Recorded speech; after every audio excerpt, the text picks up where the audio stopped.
Hoje, a gente vai mergulhar numa das confrontações mais dramáticas que existem. É a história de um único profeta contra uma monarquia inteira, sabe? Um verdadeiro duelo de fé que vai ser decidido com fogo e com chuva. E essa é a grande pergunta, né?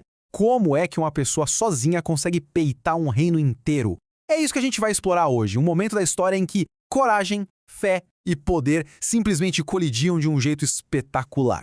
Bom, para a gente entender o que está acontecendo, a gente precisa ir para um cenário de puro desespero. O reino de Samaria está literalmente sufocando. Uma seca terrível, fome por toda parte, o clima é esse. Pensa só, por 3 longos anos não caiu uma gota de chuva. A terra toda rachada, os rios secos, a própria sobrevivência do reino está em risco. Dá para imaginar a tensão e o medo que tomavam conta do dia a dia das pessoas? E nesse cenário, a gente conhece os nossos personagens principais. De um lado, o rei Acabe, que a maior preocupação dele é achar pasto para salvar os animais. Do outro, Obadias, que é um cara importante no palácio, mas que em segredo arrisca a própria vida para proteger os profetas do Senhor da fúria da rainha. As prioridades são bem diferentes, né? Fica claro onde está o foco de cada um.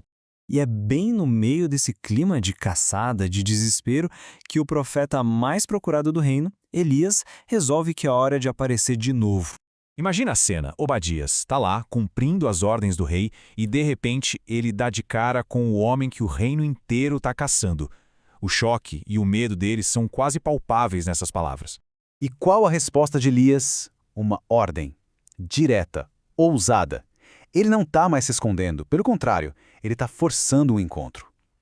Para Obadias, claro, essa ordem soa como uma sentença de morte.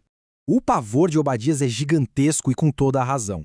Ele conta que o rei Acabe virou um mundo de cabeça para baixo procurando por Elias, até fez outros reinos jurarem que não o escondiam, anunciar que Elias está ali, e depois do profeta sumir, significaria a morte dele. No desespero, Obadias até lembra Elias do que ele fez, de como salvou outros 100 profetas, quase como um apelo para não receber essa missão mortal. Mas Elias não cede. Ele faz um juramento, uma promessa solene, garantindo a Obadias que dessa vez ele não vai sumir. O confronto vai acontecer, hoje. E com essa garantia, Obadias, mesmo com medo, vai. E assim, tá tudo preparado para o grande encontro, um dos mais tensos da história. O rei e o profeta, cara a cara. A primeira coisa que Acabe faz quando vê Elias é acusá-lo. Na cabeça do rei, Elias é a causa de todos os problemas, o culpado pela seca e pela fome. É uma acusação cheia de raiva. Elias nem pisca, ele rebate na hora, virando a acusação de volta para o rei. O problema não seria ele, o profeta, mas a própria liderança do reino, que teria abandonado suas tradições para seguir outros deuses. Para Elias, a crise era espiritual, muito antes de ser política. Para provar o seu ponto, Elias propõe um teste, ali, na frente de todo mundo. E os números são absurdos. É ele, sozinho, contra 850 profetas do outro lado. As chances parecem zero. Então Elias estabelece as regras do desafio na frente de todo o povo de Israel. É uma proposta bem clara, pública e, na teoria, justa. A ideia é simples. Deixa o poder divino resolver a questão de uma vez por todas. E diante de uma prova que parecia tão definitiva, o povo concorda com os termos. A tensão no Monte Carmelo devia ser algo que dava para cortar com uma faca. 850 profetas de um lado, um do outro. O duelo vai começar! O que se segue é um verdadeiro espetáculo de desespero. Da manhã até o fim da tarde, os profetas de Baal gritam, dançam, chegam a se cortar num ritual frenético. Mas o resultado é sempre o mesmo, um silêncio total. Nenhum fogo, nenhuma resposta, nada. Lá pelo meio-dia, Elias não se aguenta e começa a tirar sarro dos adversários. A provocação dele é afiada, sabe? Destacando aquele silêncio constrangedor e aumentando ainda mais o drama do momento. Então chega a vez de Elias. E em contraste total com aquele caos todo, a preparação dele é metódica, calma, cheia de simbolismo. Ele reconstrói o altar, mas aí ele faz algo que parece loucura. Manda jogar baldes e mais baldes de água em tudo. Não uma, mas 3 vezes, até a valeta em volta a transbordar. Ele está tornando a tarefa humanamente impossível.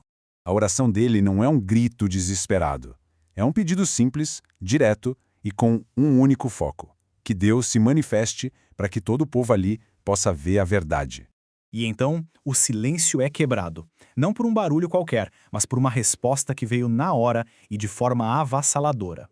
O fogo que desce não só consome o sacrifício. Ele queima a lenha encharcada, as pedras do altar, o pó da terra e, ainda por cima, seca toda a água que estava na valeta. É uma demonstração de poder tão completa, tão inquestionável, que não deixa nenhuma margem para dúvida. O duelo de fogo tinha acabado, mas a promessa lá do começo, a promessa de chuva para aquela terra seca, ainda precisava se cumprir. Elias sobe até o topo do monte e começa a orar. Ele manda seu ajudante olhar em direção ao mar várias vezes. 6 vezes a resposta é a mesma. Nada. Céu limpo. Mas a fé de Elias não se abala. Na 7ª vez, aparece um sinal. Minúsculo, quase nada. Uma nuvem do tamanho da mão de uma pessoa. Para Elias, aquilo era tudo. A chuva estava a caminho. E essa história toda nos deixa com uma pergunta muito forte.